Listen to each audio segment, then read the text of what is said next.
नमस्कार दोस्तों, स्वागत है हमारे YouTube चैनल में। दोस्तों, practice set number 8 Uttar Pradesh स्वास्थ्य कार्यकर्ता मुख्य चयन परीक्षा 2022 6 फरवरी को आप लोगों की परीक्षा होनी है। दोस्तों, उसके लिए जो है तैयारी जोर शोर में कर दीजिए। UP triple S C ANM महिला स्वास्थ्य कार्यकर्ता मुख्य परीक्षा के लिए महत्वपूर्ण बहुविकल्पी प्रश्न उत्तर हैं और एएनएम स्टाफ नर्स, फार्मासिस्ट, प्रयोगशाला technician, lab technician, X ray technician जो प्रश्न पूछे जाते हैं दोस्तों, यही सब प्रश्न बनते हैं और यह रिपीटेड क्वेश्चन मैं आप लोग को बताने जा रहा हूँ। दोस्तों, वीडियो को एक लाइक करिएगा, चैनल पर नए तो चैनल को सब्सक्राइब जरूर कर लीजिए और वीडियो को शेयर कर दीजिए। वीडियो को शेयर कर देंगे तो सभी भाई बहनों तक यह न्यूज़ पहुंच जाएगी। मोस्ट इंपॉर्टेंट मैं कराने जा रहा हूं दोस्तों, आप लोग के पास एकदम समय नहीं है। इस प्रैक्टिस सेट में मैं टोटल आप लोगों को 100 क्वेश्चन कराऊंगा जो जिस हिसाब से प्रश्न पूछे जाते हैं। तो दोस्तों, वीडियो को शुरू करते हैं। वीडियो में पहला क्वेश्चन है, आप लोग देख सकते हैं।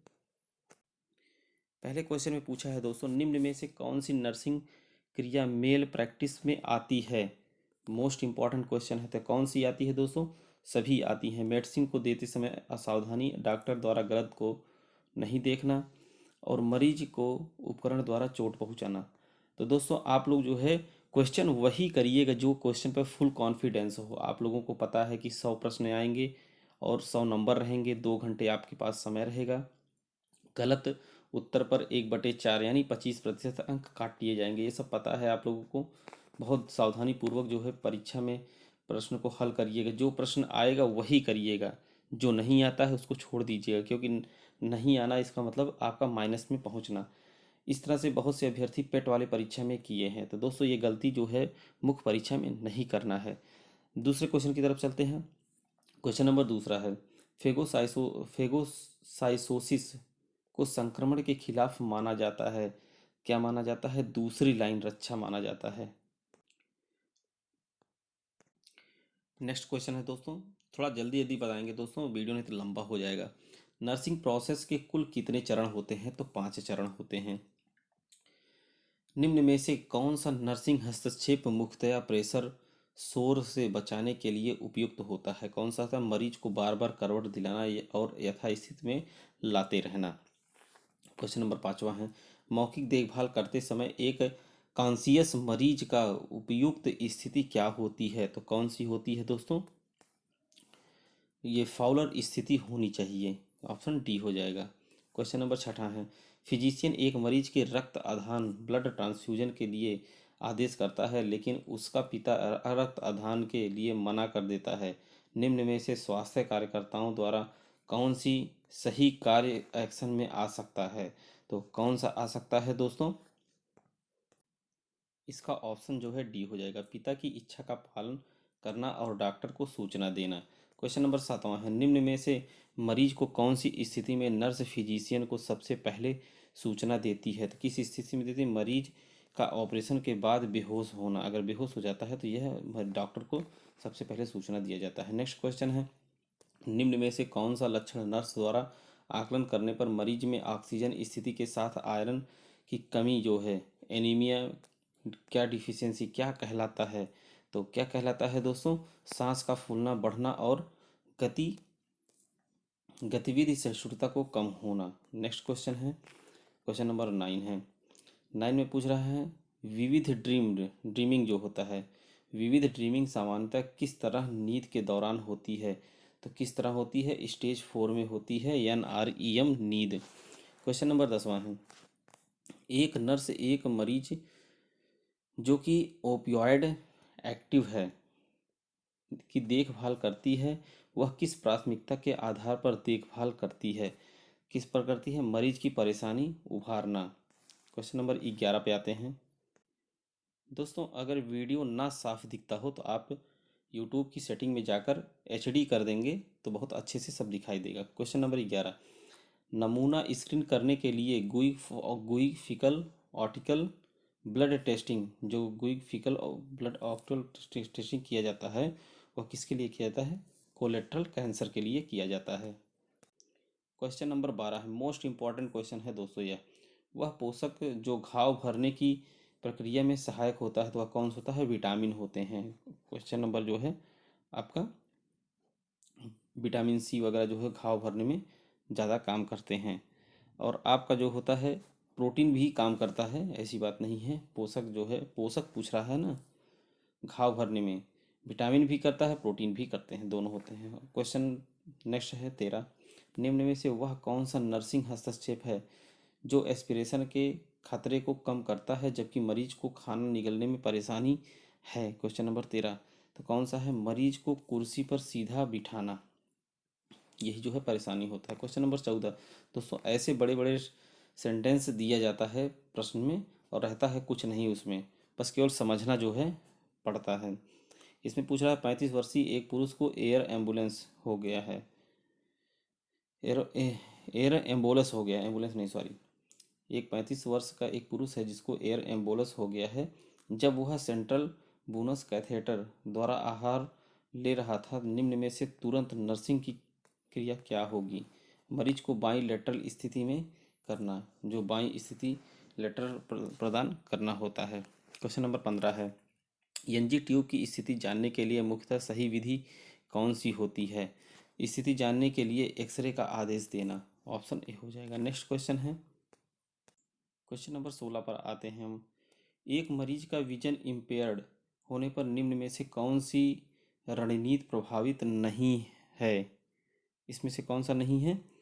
भड़कीली रोशनी का उपयोग, यही प्रभावित नहीं करता है। क्वेश्चन नंबर 17 है, मरीज को कम सुनने की समस्या होने पर उससे बातचीत करने के लिए निम्न में से कौन सी रणनीति प्रभावी होती है? तो कौन सी होती है दोस्तों? सभी होती हैं। धीरे बोलना और मरीज द्वारा ओंठों की रीडिंग करना, मरीज को बोलते समय देखना, धीरे और सामान्य बातें करना। नेक्स्ट क्वेश्चन पूछ रहा है, नर्स मरीज संबंध एनपीआर, नर्स पेशेंट रिलेशन स्थापित करते समय नर्स द्वारा पहला आकलन कौन सा होता है? तो कौन सा होता है दोस्तों? उपस्थिति एवं व्यवहार। क्वेश्चन नंबर 19 है, मरीज के अस्पताल में भर्ती के दौरान नर्स का प्राथमिक प्रतिसाद क्या होता है? तो क्या होता है? मरीज का स्वागत करते हुए मिलना। क्वेश्चन नंबर 20 है, कोलोगूगज कोलोगूगज दवा का उपयोग है, किसमें उपयोग करते हैं? बाइल के स्राव की मात्रा को बढ़ाने के लिए। क्वेश्चन नंबर 21 है, हाइपोडर्मल इंजेक्शन का सामान्यतः क्या कहते हैं? जो हाइपोडर्मल इंजेक्शन होता है उसको हम सामान्यतः क्या कहते हैं? क्या कहते हैं? सबक्यूटेनियस कहा जाता है। क्वेश्चन नंबर 22 है, कम्युनिकेशन का सामान्य अर्थ क्या होता है? कम्युनिकेशन का अर्थ क्या होता है? आप देख सकते हैं इसमें दिया गया है, कम्युनिकेशन का अर्थ क्या होता है? तो क्या होता है इसमें? आइडिया को शेयर करना, धारणा को शेयर करना, विचार शेयर करना है दोस्तों, शेयर नहीं। इसमें से सभी हो सकता है। क्वेश्चन नंबर 23 है, इसमें पूछ रहा फ्लश की परिभाषा क्या होती है? तो अचानक त्वचा में लालपन, इसी इसी को हम फ्लश कहा जाता है। कहते नहीं है क्या फ्लश रैशेस टाइप का तो नहीं स्किन पे हो रहा है? क्वेश्चन नंबर आपका नेक्स्ट है 24वां, मरीज जिसे इमरजेंसी रूम में मिडस्टर्नल चेस्ट पेन की शिकायत से लाया गया हो, प्राथमिकता के आधार पर निम्न में से कौन सी नर्सिंग कार्रवाई होगी? तो इसमें से कौन सी होगी?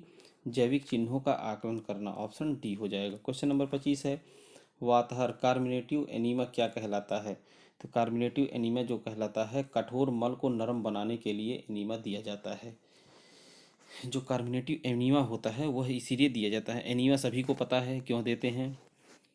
क्वेश्चन नंबर 26 है, खासकर डिलीवरी के समय भी एनीमा को दे दिया जाता है, क्यों दिया जाता है? आप लोग जरूर कमेंट में बताइएगा। क्वेश्चन नंबर 26 है, 26 का जो है इसमें पूछा कृमिनाशक एनीमा क्या है? तो आंतों के जीवों को नष्ट करने के लिए एनीमा दिया जाता है। कृमिनाशक जो होता है, जो आंत के जीव होते हैं उसको नष्ट करने के लिए दिया जाता है। क्वेश्चन नंबर 27 है, जितने बता रहा हूँ दोस्तों मोस्ट इंपॉर्टेंट है, वीडियो को शेयर करिएगा, लाइक ज़रूर करिएगा, चैनल पर नए तो चैनल को सब्सक्राइब कर लीजिएगा दोस्तों। बहुत मोस्ट इंपॉर्टेंट मैं क्वेश्चन आप लोग को बता रहा हूँ, ऐसे ही प्रश्न आते हैं।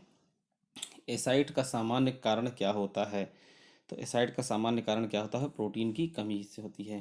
क्वेश्चन नंबर 28, खाने के बाद आफ्टर मील का संक्षिप्त एब्रिविएशन क्या है? संक्षिप्त शब्द क्या होता है खाने के बाद? क्वेश्चन नंबर 28 है, क्या होता है? पीएम बोला जाता है। क्वेश्चन नंबर 29 है, एच एस का अर्थ क्या होता है? एच एस, क्वेश्चन नंबर 29, सोते समय। एच एस का होता है सोते समय। निम्न में से मरीज को चोट लगने का सामान्य कारण है? क्वेश्चन नंबर 30वां है, दवा त्रुटि और गिराना गिरना। क्वेश्चन नंबर 31 है, मरीज का पूर्वानुमूलन क्या है? तो इसमें क्या है पूर्वानुमूलन? एक सतत प्रक्रिया होता है। ऑप्शन डी हो जाएगा। क्वेश्चन नंबर 32 है, संक्रमण की श्रृंखला को तोड़ने का एक मुख्य कारगर तरीका कौन सा है? पीपीई जो होता है। क्वेश्चन नंबर 33 है, 32 हो गया। क्वेश्चन नंबर 33 में पूछ रहा है कि संवेद लोभ एग्नोसिया का क्या अर्थ है? किसी चीज़ को पहचानने में असमर्थ। एग्नोसिया, आप लोग ये टर्म्स जरूर पढ़ लीजिएगा, ऐसे टर्म्स बहुत आते हैं, anaemia, agnosia, insomnia. Question number 34 है, प्रेशर सोर से में मरीज का आकलन करते समय एक नर्स द्वारा त्वचा का नुकसान व स्किन की सबसे ऊंचा स्तर का नष्ट होना नोट किया जाता है। इसमें कौन से ग्रेड के प्रेशर सोर का पता हम लगाते हैं? तो किसका पता लगाते हैं दोस्तों? ग्रेड सेकंड घाव का। ऑप्शन बी हो जाएगा। क्वेश्चन नंबर 35 है, मरीज की छुट्टी की योजना शुरू होती है तो किससे शुरू होती है दोस्तों? प्रवेश पर। क्वेश्चन नंबर 36 है, नर्स की सबसे अच्छी कानूनी सुरक्षा निम्न में से कौन सी है? तो कौन सी है? सक्षम अभ्यास।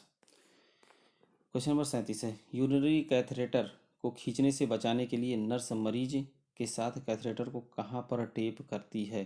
तो कहाँ पर करती है? ऊपरी जांघ में करती है। क्वेश्चन नंबर 38 है, एक रोगी जिसमें दिमागी बुखार के लक्षण प्रकट होते हैं उसके लिए निम्न में से कौन सी प्रक्रिया की जाती है? लंबर पंक्चर प्रक्रिया की जाती है। क्वेश्चन नंबर 39, मौखिक तापमान लेने से पूर्व प्रक्रियागत तैयार में सम्मिलित है, कौन सा है? यह सुनिश्चित कर लें। ऑप्शन बी होगा, ये सुनिश्चित कर लें कि प्रक्रिया से 20 मिनट पहले मरीज ने कुछ ठंडा या गर्म तो नहीं लिया है। मौखिक तापमान लेने से पहले। क्वेश्चन नंबर 40 की ओर चलते हैं, नर्सों के लिए नैतिक कोड में पंजीकृत नर्स को परिभाषित करता है तो कौन करता है? सिद्धांत जिसके अंतर्गत नर्सेज मरीज की देखभाल करें। नेक्स्ट क्वेश्चन है, क्वेश्चन नंबर 41 है, स्ट्रोक के समय नर्स मरीज की सहायता करती है तो क्या करती है? कमजोर पक्ष पर। क्वेश्चन नंबर 42 है, नर्सिंग आकलन के लिए व्यक्तिपरक डेटा निम्न में से कौन सा है? तो कौन सा है दोस्तों? चक्कर आना और पेट में दर्द। क्वेश्चन नंबर 43 है, कैटगट सुचुर निम्न में से कौन सी श्रेणी में आते हैं? कैटगट जो होता है तो किस श्रेणी में आते हैं? प्राकृतिक अवशोषित टाका में। क्वेश्चन नंबर 44 है, डेटा का प्राथमिक स्रोत मूल्यांकन हेतु निम्न में से कौन सा है? तो कौन सा होता है? मरीज होता है। क्वेश्चन नंबर 45 है, रक्त आधान ब्लड ट्रांसफ्यूजन की जटिलताएं सम्मिलित हैं, किसमें सम्मिलित हैं? इसमें होता है एनाफ्लेक्टिक रिएक्शन में होता है, द्रव अधिभार में होता है, रक्त सिलाई प्रतिक्रिया में होता है। क्वेश्चन नंबर आपका 46 है, हमारे शरीर में पोटेशियम का क्या कार्य है? मोस्ट इंपॉर्टेंट क्वेश्चन है दोस्तों। तो क्या कार्य है? हृदय के कार्य को अति महत्वपूर्ण करता है, कंकाल और सुचारू मांसपेशी संकुचन करता है, सामान्य पाचन एवं पेशीय कार्य करता है। इसमें से सभी होंगे। क्वेश्चन नंबर 47 में आते हैं, 47 में पूछ रहा है कि घटना की रिपोर्ट का प्राथमिक प्रयोजन क्या है? तो क्या होता है दोस्तों? खतरों को पहचानना। क्वेश्चन नंबर 48 पर आते हैं, सोडियम के क्या कार्य हैं? मोस्ट इंपॉर्टेंट दोस्तों, सोडियम का कार्य क्या है? आप लोग को पता है तो बताइएगा। सोडियम का कार्य जो होगा रक्तचाप को सामान्य बनाए रखना और पेशियों और नसों के सामान्य कार्य को बनाए रखना। इसके अलावा और भी कार्य हैं, आप लोग कमेंट के माध्यम से बता सकते हैं। क्वेश्चन नंबर 49 है, ऑपरेशन के बाद फेफड़े की जटिलताओं को कैसे बचाव करेंगे? तो कैसे किया जाता है? इंसेंटिव स्पायरोमीटर द्वारा और खांसना और गहरी सांस व्यायाम के द्वारा दिया जाता है। क्वेश्चन नंबर 50 है, परासरित जो ऑस्मोलेटरी होती है उसकी परिभाषा क्या है? तो उसकी परिभाषा विलायक का मोल्स पर लीटर होता है। क्वेश्चन नंबर 51 है, मोटे मरीज में अस्थि मज्जा जो बोन मैरो एस्पायरेशन होता है पसंदीदा जगह कौन सी होती है? तो एंटीरियर इलियक क्रेस्ट जो होती है यही पसंदीदा जगह होती है। क्वेश्चन नंबर आपका 52 देखते हैं, एक रोगी को तुरंत नर्सिंग क्रिया अंतः इन्फिल्ट्रेशन में क्या है? तो इसमें क्या है दोस्तों, आईवी ड्रिप बंद कर दिया जाता है। अगर इनफिल्ट्रेशन हो रहा है तो आईवी ड्रिप को हम बंद कर देते हैं। क्वेश्चन नंबर 53 है, ब्रोंकोस्कोपी स्कोपी होता है।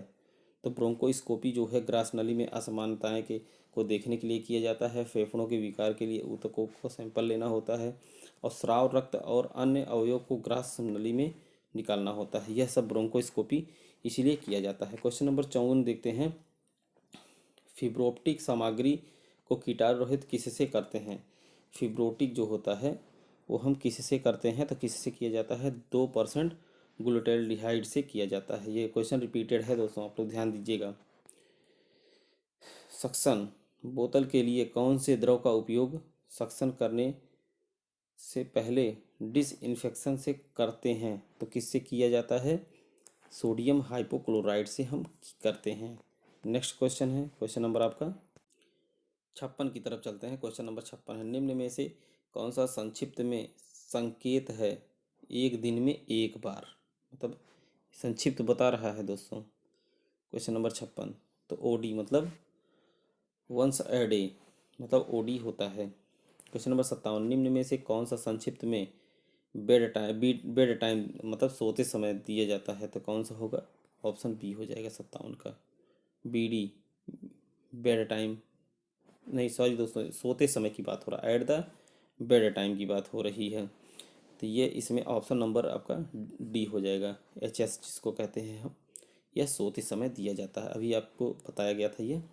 क्वेश्चन नंबर 58 है, निम्न में से कौन सा संक्षिप्त में संकेत है? क्वेश्चन नंबर 58, तो कौन सा है? दिन में 2 बार, मतलब ट्वाइस इन डे, मतलब बीडी। ये सब दोस्तों आप लोग टर्म्स को याद रखिएगा, बहुत ही बार पूछा गया है, ऐसे सिंपल सिंपल टर्म्स हैं। क्वेश्चन नंबर 59 की तरफ चलते हैं। इसमें पूछ रहा है, निम्न में से कौन सा संक्षिप्त में संकेत है तुरंत, इमीडिएटली एट द टाइम, मतलब यस टी टी जो होता है तुरंत दिया जाता है। क्वेश्चन नंबर 60 की तरफ चलते हैं।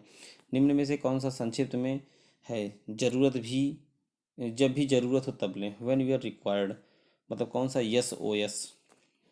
क्वेश्चन नंबर 61 है, मूत्र मार्ग में उत्सर्जन से पहले या बाद में, मूत्र मार्ग में उत्सर्जन से पहले या बाद में गैस और हवा का निकलना कहलाता है? तो वो कहलाता है प्रीमेचुरिया कहलाता है। क्वेश्चन नंबर 62 है, रिडक्शन प्रक्रिया से संबंधित निम्न में से सही कथन कौन सा है? तो कौन सा है दोस्तों रिडक्शन से? इसमें आपका दोनों ऑप्शन सही है। ओपन रिडक्शन करने में उपकरण जैसे मेटलिक स्क्रू और प्लेटलेट्स जो होते हैं, प्लेट्स जो होते हैं, रेल्स और रॉड फ्रैक्चर का इलाज करने में किया जाता है। अस्थि का क्लोज रिडक्शन मैनिपुलेशन को हस्तोपचार करते हैं। क्वेश्चन नंबर 63 है, 63 में पूछ रहा है, एप्लीकेशन ऑफ कोस्ट के लिए सही कथन क्या है? तो एप्लीकेशन ऑफ कोस्ट के लिए जो है सही कथन क्या है दोस्तों? ऑप्शन आपका डी हो जाएगा। ये उपयुक्त सभी होते हैं। इसमें क्या पूछ रहा है एप्लीकेशन ऑफ कोस्ट के लिए? छोटी बाह कास्ट का प्रकार, प्लास्टर कास्ट का उपयोग, फ्रैक्चर ऑफ कार्पल और मेटाकार्पल अस्थियों के इलाज के लिए। लंबी बाह कास्ट का प्रकार, प्लास्टर कास्ट का उपयोग, फ्रैक्चर ऑफ रेडियस, अल्ना अस्थि और कोहनी संधि के अवस्था के लिए, इलाज के लिए। छोटा पैर कास्ट का प्रकार, प्लास्टर कास्ट का उपयोग, फ्रैक्चर ऑफ टार्सल और मेटाटार्सल अस्थियों के इलाज के लिए। क्वेश्चन नंबर हम 64 की तरफ आते हैं।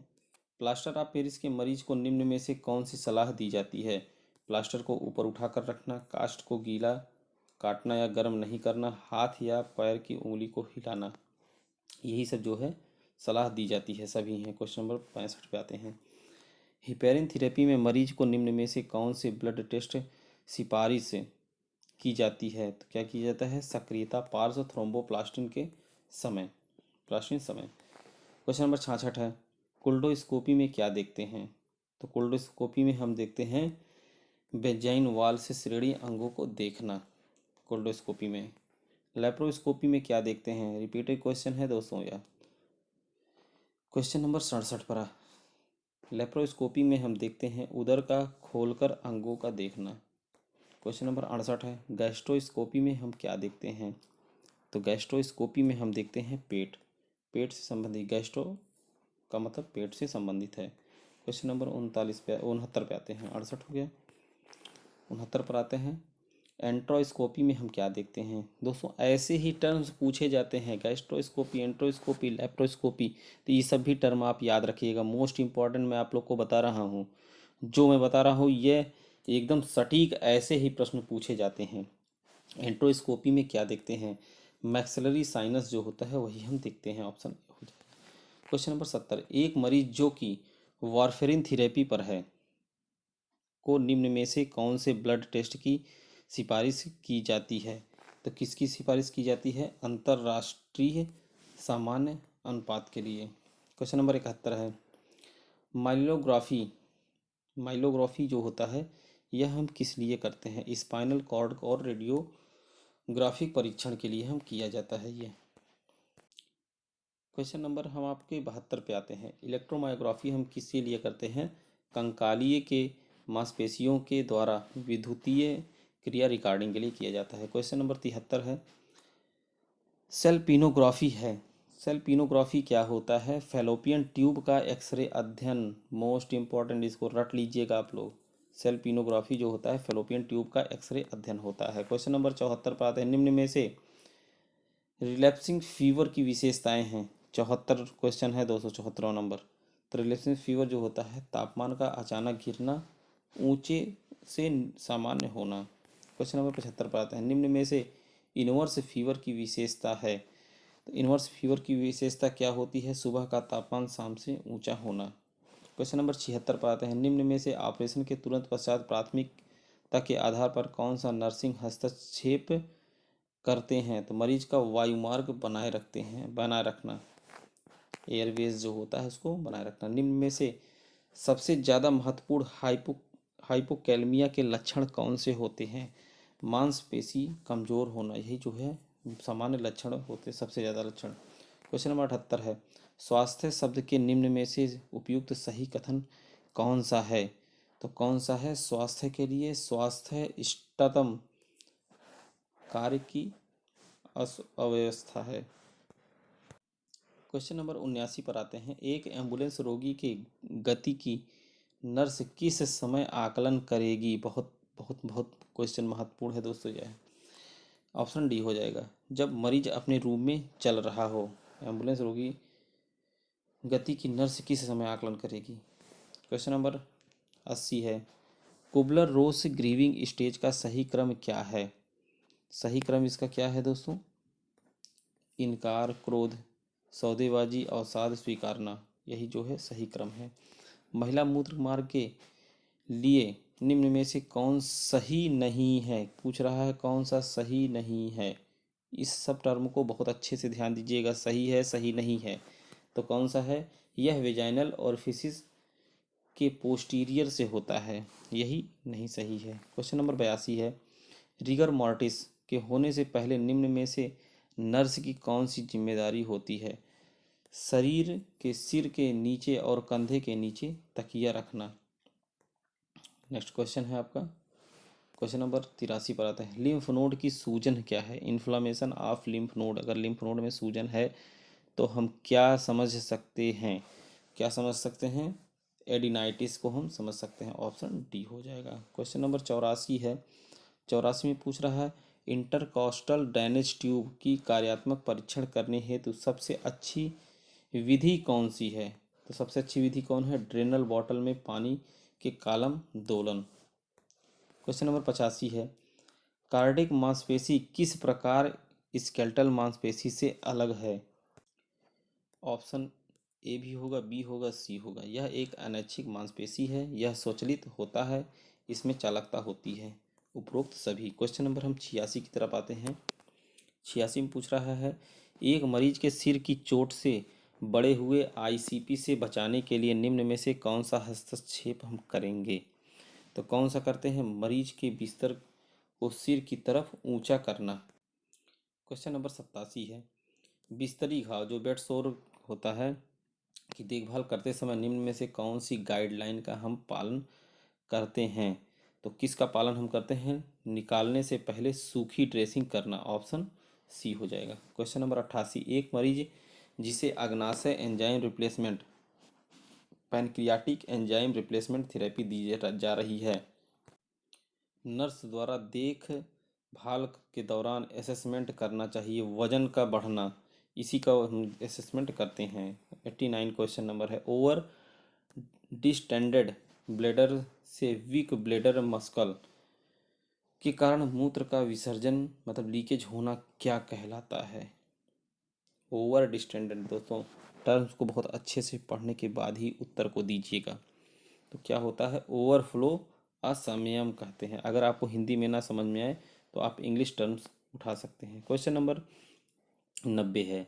90 में पूछ रहा है आपका, निचला मूत्रीय मार्ग इंटैक्ट है जबकि अन्य कारक जैसे इमोबिलिटी के कारण अनियमित होना, तो क्या होता है दोस्तों। क्वेश्चन नंबर 90 में पूछा तो क्या होता है, ये क्रियात्मक असंयम होता है। क्वेश्चन नंबर 91 की तरफ चलते हैं। नॉर्मल एचिस रिफ्लेक्स रिस्पॉन्स है, तो यह कौन सा है, पैर का तल मोड़कर। दोस्तों वीडियो को शेयर जरूर करिएगा, एक लाइक कर दीजिएगा। बहुत मेहनत से आप लोग के लिए यह सब स्टडी मटेरियल हम इकट्ठा किए हैं। क्वेश्चन नंबर 92, तापमान लेने से पहले थर्मामीटर को किस ओर से साफ किया जाता है, बल्ब से स्टेम की तरफ से। ये सब ध्यान रखिएगा, थर्मामीटर कैसे नापा जाता है, कैसे साफ किया जाता है। तापमान लेने के बाद थर्मामीटर को किस ओर से साफ करने की ज़रूरत होती है, स्टेम से बल्ब की तरफ। क्वेश्चन नंबर 94 है, एक क्रोनिक रेस्पिरेटरी फेल्योर मरीज को ऑक्सीजन की मात्रा नाक मार्ग से दी जाती है, तो नाक से हम देते हैं तो कितना देते हैं, 2 लीटर प्रति मिनट दिया जाता है। क्वेश्चन नंबर 95 है, ऑक्सीजन थेरेपी के दौरान नमी को बढ़ानी वाली ऑक्सीजन देने का उद्देश्य क्या होता है, तो क्या होता है दोस्तों इसका। इसका ऑप्शन जो है डी हो जाएगा, सूखी गैस और बलगम का गाढ़ा होना। क्वेश्चन नंबर 96 है, निम्न में से कौन सा हार्मोन इंटीरियर पिट्यूटरी से स्रावित होता है। मोस्ट इंपॉर्टेंट क्वेश्चन सभी में पूछा जाता है, यह क्वेश्चन सभी में पूछते हैं। इंटीरियर पिट्यूटरी से कौन से हार्मोन स्रावित होते हैं, प्रोलैक्टिन भी होता है, टीएसएच भी होता है, ग्रोथ हार्मोन भी होता है। क्वेश्चन नंबर 97, निम्न में से इंटीरियर पिट्यूटरी से सभी हार्मोन स्रावित होते हैं एक को छोड़कर, सिवाय पूछ रहा है दोस्तों, एक को छोड़कर कौन सा नहीं होता है, तो कौन सा नहीं होता है, एडीएच हार्मोन जो होता है यह पिट्यूटरी ग्लैंड से, जो इंटीरियर पिट्यूटरी होती है वहाँ से नहीं स्रावित होता है। क्वेश्चन नंबर 98, निम्न में से कौन सा हार्मोन पोस्टीरियर पिट्यूटरी से स्रावित होता है, किससे, पोस्टीरियर पिट्यूटरी से एडीएच स्रावित होता है, एंटीरियर पिट्यूटरी से ये सब स्रावित होते हैं, एलएच, एफएसएच, एसीटीएसएच। आप लोग इसका फुल फॉर्म तो जानते ही होंगे, नहीं जानते हैं तो एक बार आप लोग इसको बहुत अच्छे से फुल फॉर्म देख लीजिए दोस्तों। क्वेश्चन नंबर 99 है, एक सुस्त मरीज को बुखार है, उल्टी है और सिर में दर्द है, एक नर्स को उसकी किस प्रक्रिया के लिए तैयार करना है, किस प्रक्रिया के तैयार करना है, लंबर पंक्चर के लिए तैयार किया जाता है। आज के लेक्चर का दोस्तों लास्ट क्वेश्चन है, 100 क्वेश्चन मैं आप लोग को बता रहा हूँ टोटल। वीडियो को शेयर जरूर करिएगा, लाइक करिएगा, चैनल पर नए तो सब्सक्राइब जरूर कर लीजिए दोस्तों। इसमें पूछ रहा है, एक वयस्क व्यक्ति में आईएम मतलब इंट्रामस्कुलर इंजेक्शन जेड ट्रैक विधि से लगाने की उपयुक्त जगह कौन सी है, तो वेंट्रोग्लूटियस जो होती है, वेंट्रोग्लूटियस वहाँ पर हम लगाते हैं, मतलब जो बटक मसल्स होती है, यानी पिछवाड़े की मसल्स जो जिसको बोलते हैं बटक मसल्स जो बोलते हैं, उसी में हम कमर के पास, अब आप सीधा सा जान लीजिए, कमर वाली मसल्स को हम वेंट्रोग्लूटियस मसल्स कहते हैं। आईएम इंजेक्शन वहीं लगाना चाहिए दोस्तों, वहाँ सेफ जगह होती है। तो आज के वीडियो में 100 क्वेश्चन कराया हूँ दोस्तों। चैनल पर नए तो सब्सक्राइब जरूर कर लीजिए, सब्सक्राइब करेंगे तो हर प्रैक्टिस सेट सबसे पहले आपको मिलेंगे। तो मिलते हैं नेक्स्ट वीडियो में, धन्यवाद।